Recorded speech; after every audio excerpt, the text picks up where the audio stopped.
Hey there. If we haven't met, my name is Lisa Mustard, and I'm the person behind the scenes of the Therapy Show with Lisa Mustard, a podcast where I interview seasoned and knowledgeable talk therapists from the counseling world to glean valuable insights, techniques, and tools that you can apply to your practice and your life. Plus, you can also earn continuing education contact hours from some of my episodes.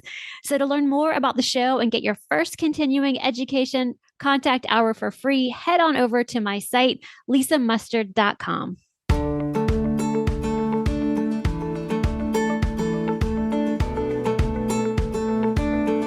A little over 15 years ago, when I started my private practice, I had to learn a lot, and most of it the hard way, and I don't think you need to do the same. Hi, I'm Gordon Brewer, a licensed psychotherapist, and welcome to the Practice of Therapy podcast, part of the Psychcraft network of podcasts. Join me in this journey of discovery as we have conversations with other leaders and professionals in both the mental and allied health fields. Join us as we explore both the business and clinical sides of running a private practice.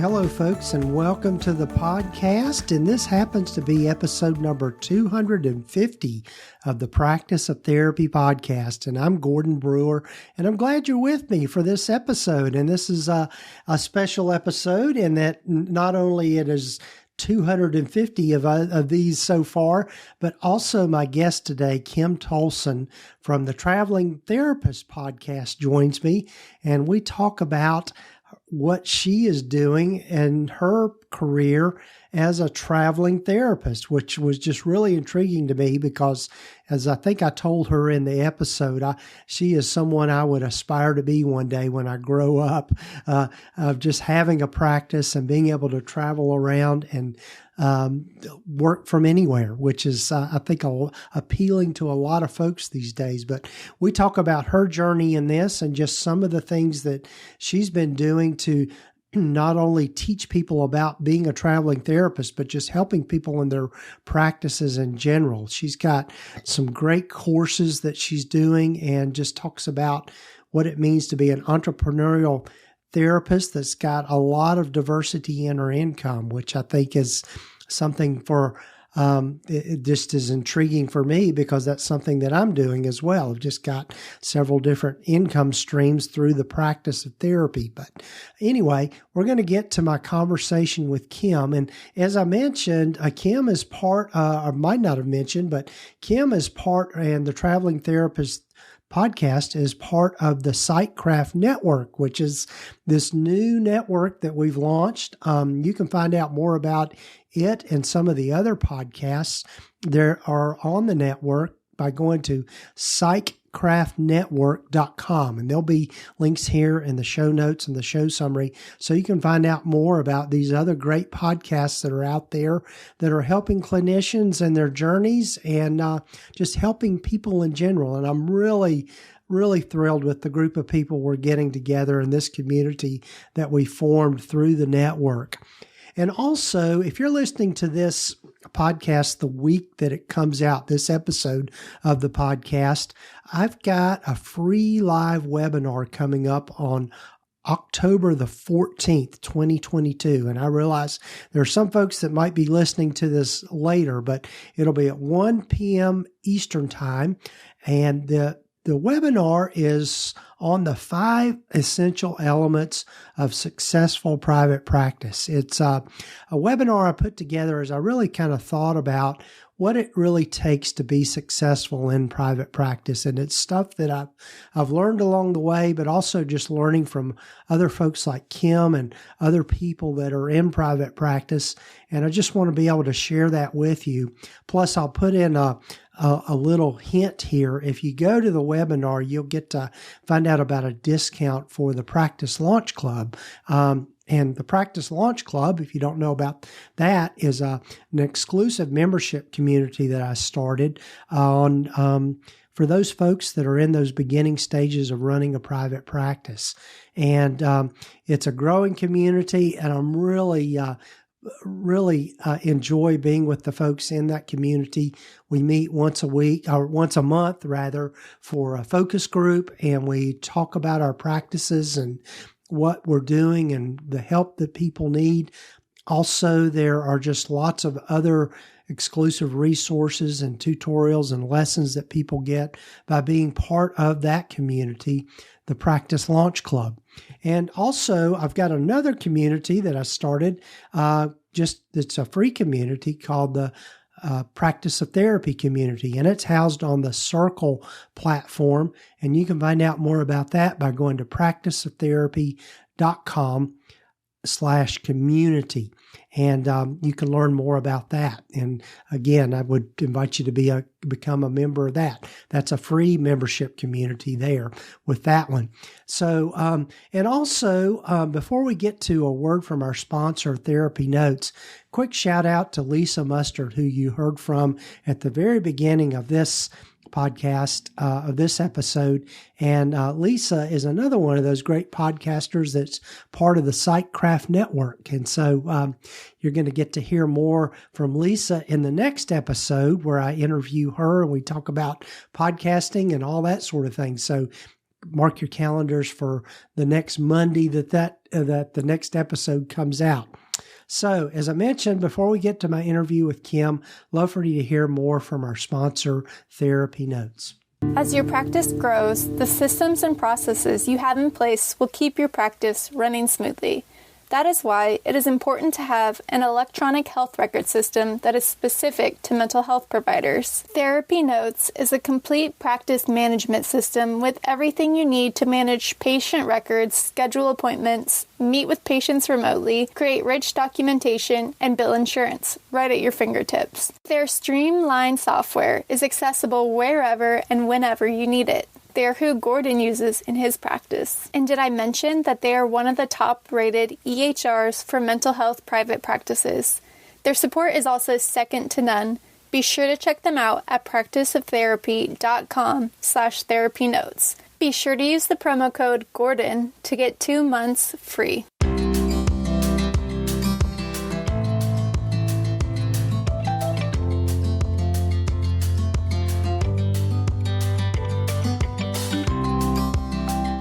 Well, hello, folks, and welcome again to the podcast. And I've really been looking forward to you hearing from Kym Tolson. And I just recently got to find out about Kym. And Kym, welcome to the podcast. Thank you so much for having me. I'm so excited. Yes, I was telling Kym before we started recording that she might be kind of the person I'd aspire to be when I grow up one day, just what she's doing. So I'm looking forward to you hearing her story. But Kym, as I start with most everyone, tell folks more about yourself and how you've landed where you've landed. So I'm a therapist. I was just in private practice. I came up through agencies and then a group practice and then my own private practice. And I was traveling about 8 to 10 weeks a year. So I was taking a lot of time off. And then I realized back in 2018 that you can actually be an online therapist, which we all know about now. But back then, to me, I was like, this is amazing. This is the answer to, all of my problems, because I was basically seeing a ton of clients, cramming them in, and then going on vacation because I'm obsessed with traveling, basically. So when I figured out I could take my practice online, my insurance-based practice online, I realized that, I could travel, I could see my clients, I could still bill insurances. So all of that sort of come together into these different brands now that I'm doing. And I'm also living as a traveling therapist. So I'm a full-time digital nomad. My boyfriend and I, we live in Airbnbs, and we just, we have a little red convertible that we bought, and we put everything in the trunk and we just drive it from Airbnb to Airbnb, and we, live our lives exploring the world. And I see clients and I run these side hustles, as I call them, too. Awesome. Yeah. That is just sounds like so much fun, just to be able to travel. That's something that I hope to do one day, is to just travel around and live all that. So for now, I'll live vicariously through you. So okay, that sounds good. Yeah. So Kym, tell folks a little bit more about kind of how you've got your practice structured, and Okay. particularly the fact that you're insurance based and you're moving around. So I'm assuming that means that there are only certain clients within a certain state and that sort of thing that you can see with that. Exactly. Yeah. So I'm a licensed clinical social worker, licensed in the state of Virginia. So all of my clients must be physically located in the state of Virginia at the time that I'm seeing them. Mm-hmm. I have a virtual address in Virginia. So that's where all the insurance payers sort of think I'm located. I just give them this virtual address for credentialing purposes, and then they send their mail there. And if I have to get a check or anything like that, it all goes there. And I run all my billing through that address in Virginia. And then I just, live wherever I want to live basically and bill it all that way. You do have to be aware that some states will actually not let you even see your clients from your state of licensure if you're sitting in their state, which is really crazy. So people don't know really about that. They think you could just go and travel, but you do have to check and make sure on both ends, both licensing boards, that it's okay for you to be doing that in their state. Like, for example, the state of Texas will not let an LCSW sit in that state and see clients in their state of licensure. So there's certain things like that you have to be aware of if you want to try to live this lifestyle. But, I've pretty much figured it out now, and that's how I'm running my practice. Right. I think, that problem that you mentioned, and I want to dig into this a little bit more because I've had other people ask me this, being, having a location, even though you're doing solely telehealth, how did you navigate that? Is it like a PO box, or is it a physical address, or what? Yeah, I use a company called Anytime Mail that they basically have standalone offices in different states. It just depends on what state they're in. There's tons of places like this. iPostal is another one. There's one called Regis that's a little more expensive, a little more fancy, and they actually give you an office location that you can use. So I use Anytime Mail, and basically they sign a BAA that tells you how they're going to handle your HIPAA compliant information, basically your PHI, that comes to them. They'll open it up, they scan it. I get a scan of the mail, and then I can review it, and I can say, I can download it to my computer and print it out, or they can mail it to me, which is a whole nother thing. I do have a mailing address, my mother's mailing address in the state of Florida. That's where I get like real mail if I need to get mail. And then that's how I navigate it. And then with the insurance companies, they just think that's my address. So I was lucky to be able to just change my address to that address for them. But a lot of the insurance companies now, particularly Blue Cross Blue Shield, they've changed the way they're doing this. If you're a new therapist trying to credential with a PO box, that's not going to work with Blue Cross Blue Shield anymore. They now want you to have actually a physical address that you could potentially see clients in if you had to, so new people coming up trying to do what I'm doing, Blue Cross Blue Shield probably isn't going to be the insurance company for you if you're looking to get credentialed. Yeah. Right, Cigna, United Behavioral Health, they're still really good about it. Aetna's fine with it, as far as I know, as of the recording of this podcast. Right. Yeah. Because I know that comes up in my practice launch club. I've got a few people that are doing just solely telehealth online practices, and so yeah. So that's good information to have. Thank you. And I have a free Facebook group called Insurance Billing for Telehealth Practitioners. And we did do a poll in there to figure out how everybody is running their virtual practices. And a lot of people that aren't, doing what I'm doing, that just have virtual practices, are actually running the address out of their homes. That's how most people are doing it. It seems to be the best option if you're okay with that. Right. Yeah.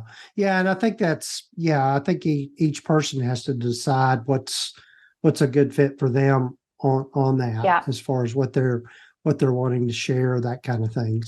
So absolutely. Yeah. Yep. So another question that I bet a lot of folks are curious about, being a totally telehealth online traveling therapist, how have you found the best ways to market or with it?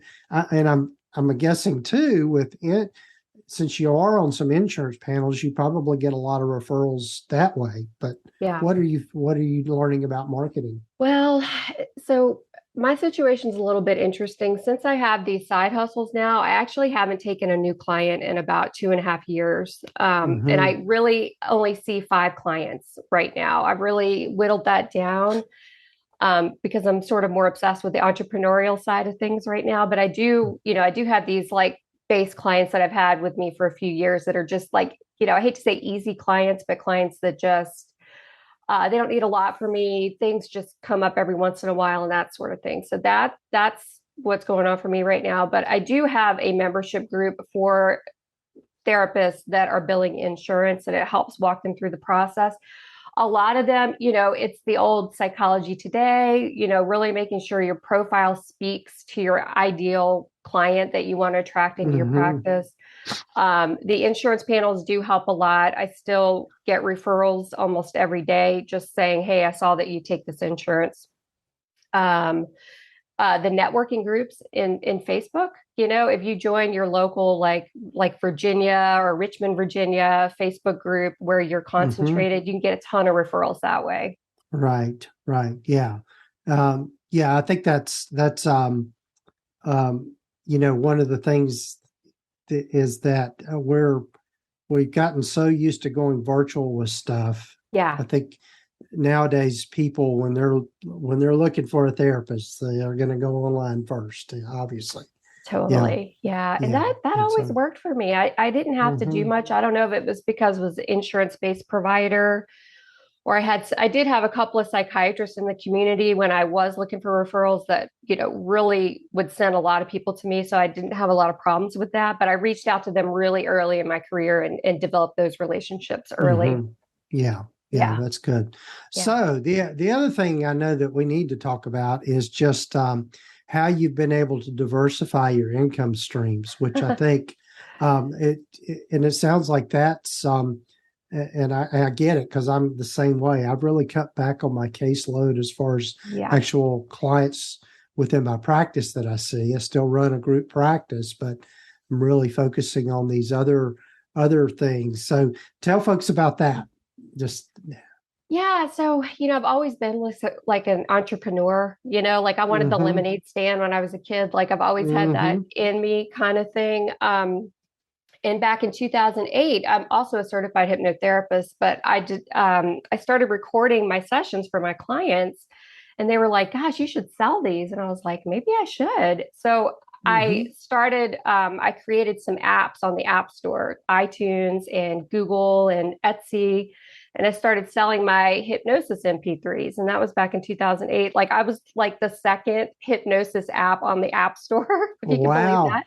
Wow. Yeah, it's kind of crazy. But now there's like Calm and all these, there's so many in there now. It's pretty oversaturated. But that's where I got the bug, for creating income streams. And then everything else has just been an evolution of my own struggles and things that I'm doing in my life that I feel passionate about. And that's how the insurance-based stuff came about. And from there, I developed courses and a membership, and we do webinars, and I've got a Facebook group for it, just all kinds of stuff. And then the traveling therapist is a whole another brand that I started. And I just launched the first traveling therapist course recently, which was so cool. We had just a ton of people join. So much content. It's just unbelievable. And then from that, I also did the Traveling Therapist podcast, which is really what I love the most.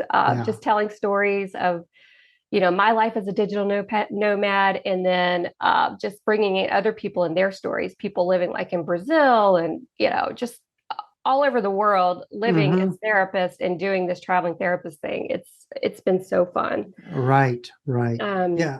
There was I was listening to your podcast today as we're recording this, but you had somebody on there, and I can't remember her name, but I remember she was based out of New York, but she has a group practice, and she's got literally therapists in her group practice that are all over the world. Yes. That might have been Lisa's podcast. Yes. Yeah, she was an innovator too. She had one of the first like online group practices Mm-hmm. back in, I think it was 2005. She Mm-hmm. started an online group practice and it's just Mm-hmm. grown from there. But yeah, it's amazing. Oh, yeah, that's Hmm. incredible. So I think that, and especially now more than ever, particularly with us getting, yeah, we're really seeing a shortage of mental health providers. Yeah, I think now is one of the best times to really consider going into private practice. And I I know, think so too. yeah, and I know that, traditionally when I was coming along, at least in graduate school, is that you got your license and or you got your degree and then you went to work for an agency Yep, and the whole idea of being in a private practice was just kind of foreign to a lot of people at the time, but now we've absolutely. got so many resources and people really learning about that. Yeah. Yeah. Yeah. I mean, I wish I could have skipped the the agency and the working for the group practice and, kind of coming up in the ranks, I guess. Right. But nowadays, yeah, people go right from graduate school and they hop right into their private practices, which I think is pretty amazing, you know. Right. Right. Yeah. Yeah. Yeah. So what one of the things that I know has been just kind of a topic that seems to have come up a lot here lately as I've been interviewing other people is just the decision to be on insurance panels and Hmm. not because kind of the when you look at the kind of the buzz that's out there with a lot of therapists is oh you don't want to be on insurance panels, you just want to be cash Yeah. pay and build your practice around that. So do you mind sharing just kind of your decision to be on insurance panels? Well, I mean, honestly, in the beginning, when I went into private practice, I sort of had some people nurturing me a little bit, and they were insurance-based providers. So I thought that's what you did. You just became an insurance-based provider. Mm-hmm. And they said use this biller and get on all these panels and just do it that way because that's what you do. So I did that. That was in the beginning. Over the years, I learned that not all insurance panels pay well. A lot of them are really difficult with, wanting authorizations and, limiting how many 90837s you can bill and, Mm-hmm. audits and that sort of thing. So over the years, I figured out, okay, you want to get on the panels that pay the best, that are pretty common for people to use, but you don't want to be on all these low payers because then you're going to get overworked. You're going to have a million clients and you're getting paid like $60 an hour and you're not going to be able to like live basically, Mm-hmm. without killing yourself and working so much. So my advice to, clinicians thinking about it is, I think it is important to take one or two to help people that want to use their insurance for therapy because not everybody can afford private pay, Mm-hmm. but we've got to take care of ourselves too. So make sure it's a high payer before you panel with them. Make sure that they're not going to be a huge pain to work with in your state. Um, and then think about the population you want to serve. If you want to serve a population that tends to be on Medicaid, you're going to want to think about that because there's a lot of stuff Mm-hmm. that goes with Medicaid. Like they audit more frequently. They really scrutinize their documentation, so it can be a little bit tougher. So I think, planning it out is important and not being on Mm-hmm. just a million panels that's going to totally overwhelm you. Right.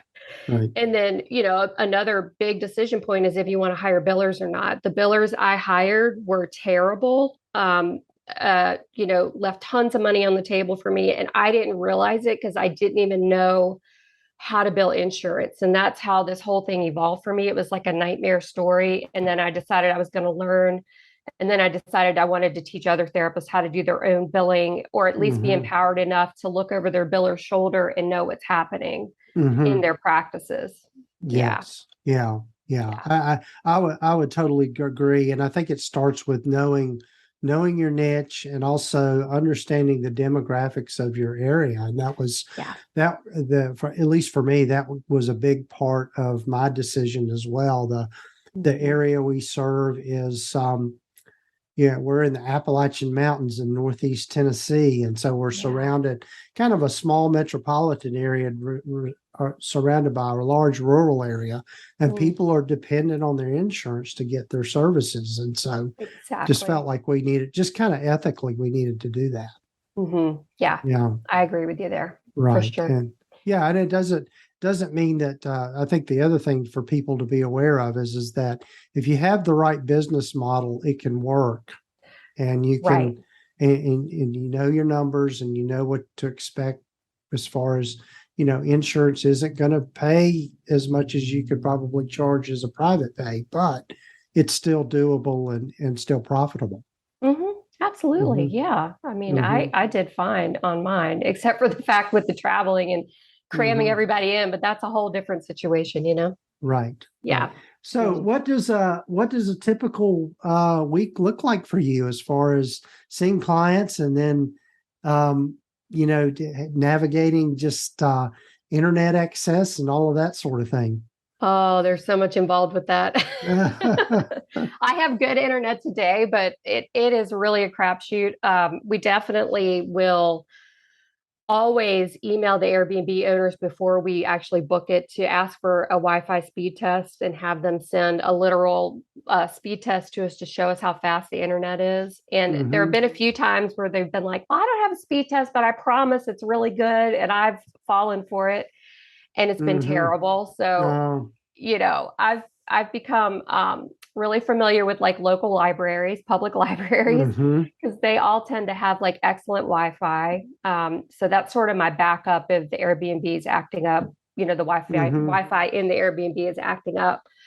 Um, so typical day, let's see, gosh, so I only see the few clients that I have on Tuesday, Wednesday, Thursday mornings. That's it. Hmm. I book everything early in the mornings, like this we're doing at 11 a.m. I usually try to stop at noon because then we get out and we go explore the place that we're staying in. We go Hmm. hiking or walk through the town or just drive. Yesterday we're in Bar Harbor, Maine right now. So yesterday Hmm. we just literally drove around the entire island and just stopped off on all these little like nooks Hmm. and crannies and Seal Cove yesterday. Who knew there was a Seal Cove up here? We stopped and Oh, just wow. looked out. It was Yeah. beautiful. So really all the business in the mornings and then in the afternoons we go explore. And I've really set it up that way because I don't want to be just stuck working all day every day while I'm doing this. I want to be able to go out and really like live in these places. So that's Hmm. super important to me. Yeah, that's Yeah. great. That's great. Yeah, Yeah. and it sounds like you've got a really good life balance with all of that and being able to, do the fun stuff and at the same time continue to work. Yeah. Yeah. I Yeah. try to. Now, Yeah. that's not to say it's not always going on in my mind. I'm still working on that, how to turn that off. Because with Hmm. eight income streams, there are a lot of like moving parts in the background, but I've got, Hmm. a good team that I've hired to help me now. I was trying to do Hmm. it all by myself before. Oh, wow. Yeah. Um, but now I've got like a business manager and a virtual assistant and a social media person and, somebody helping me write my emails, just all of that. So Hmm. it's really helped me get that work-life balance Right. back in place because I was Yeah. trying to just do it all by myself. Yeah, yeah. And I think that's really key. And I'm still I'm still learning how to do that well as far as learning Me how to too. outsource and being able to hand stuff off, because I think for those of us that do have that kind of entrepreneurial spirit, we tend to tinker a lot and we get ourselves into these different Yeah, different corners and stuff. And if we're not handing it off, it can get so overwhelming. true. Yeah. And me, I don't know about you, but like every day I wake up with a new idea. I don't know if you're Hmm. like this at all. So Yeah. first, I've developed a method. First, I run it by my boyfriend and have him tell me if it's a good idea or not a good idea because there's Uh-huh. so many. He says like one out of every 10 is probably a good idea. So I Hmm. run it by him and then like, my team, and then my team will like reel me back in. They'll be like, you have like 4 launches already going on right now. It's like, okay. Uh-huh. Yeah. So now we just have a folder where we put my ideas. Uh-huh. Yeah. I've got something like that on my phone. I've got a brain dump that I call it. And so I Exactly. put it in there and then go back and look at it later to try to decide. So, well, Funny. Kim, I know I'm going to have you back on the podcast just to talk Oh, about some more of this stuff. But tell folks how they can get in touch with you and connect with you if they want to find out more about the stuff you're doing. yeah, Yeah, you can email me at info@kymtolson.com, and that's KYMTOLSON.com, or thetravelingtherapist.com, or privatepracticeinsurancebilling.com. Those are the two places for those two brands. And then on Facebook, I've got the Traveling Therapist Facebook group and the Insurance Billing for Telehealth Practitioners group, and the Traveling Therapist podcast. Yes. You want to just hear about that? Yeah. It's and we'll have links here in the show notes and the show summary. And do check out our podcast, because it's a good one. You've got some great guests on there as well. Yeah. Thank you so much. Yeah. So, be sure and check out Kym's places in the show notes and the show summary here. We've got links there. And Kym, look forward to having you back here soon. Oh, I would love that so much. Thank you. Thank you, Kym. Okay, bye-bye.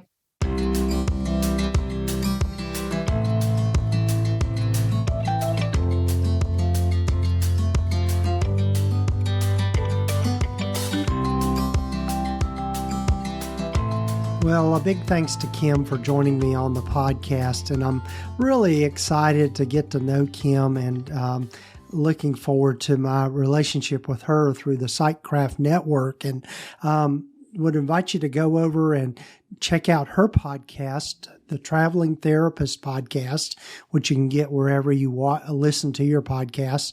And also be sure and check out her website, thetravelingtherapist.com.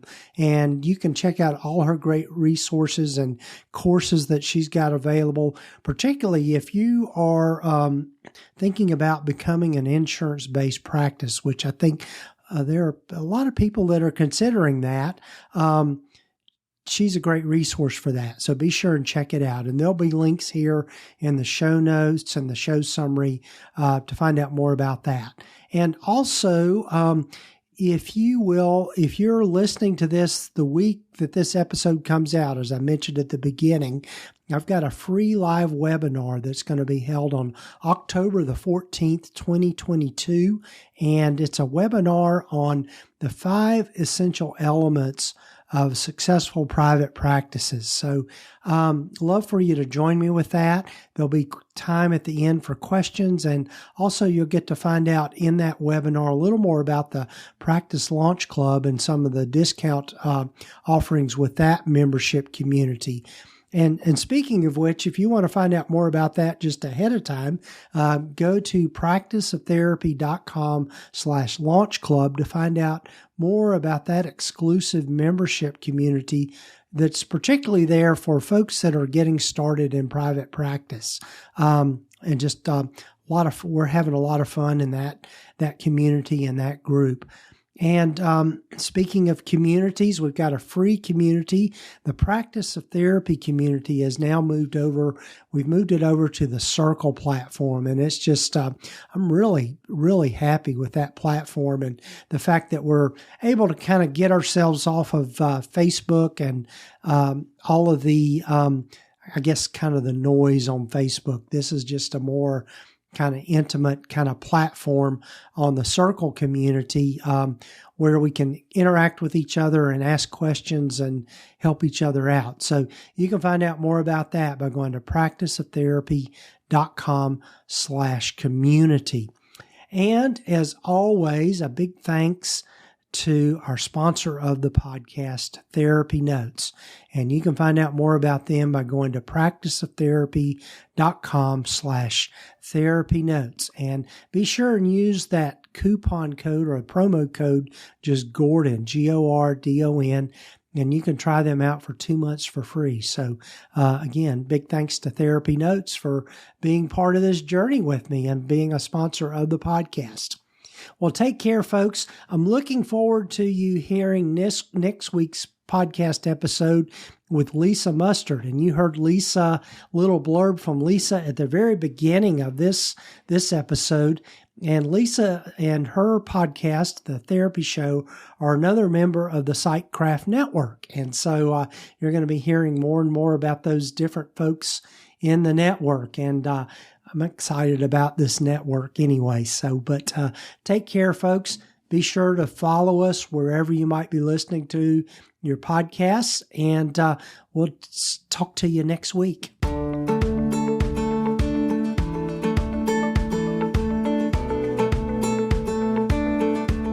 You've been listening to the Practice of Therapy podcast with Gordon Brewer, part of the Psychcraft network of podcasts.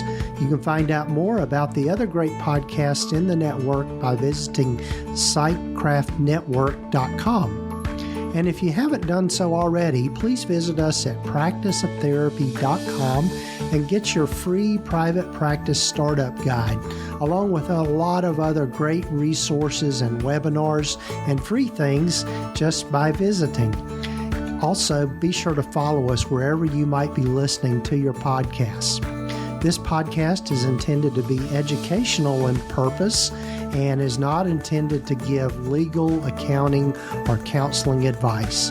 If you need a professional, find the right person for that.